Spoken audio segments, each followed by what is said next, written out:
হযরত ওমর ইবনে খাত্তাব রাদিয়াল্লাহু আনহু বলেন, আমি রাসূলুল্লাহ সাল্লাল্লাহু আলাইহি সাল্লামকে এই ইরশাদ করিতে শুনিয়াছি যে, আমি এমন একটি কালেমা জানি যে কোন বান্দা অন্তর দ্বারা হক মনে করিয়া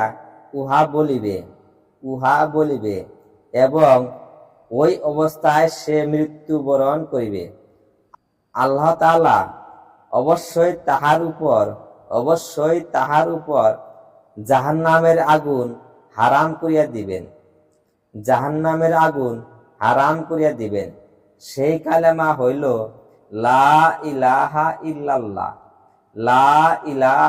ইল্লাল্লাহ।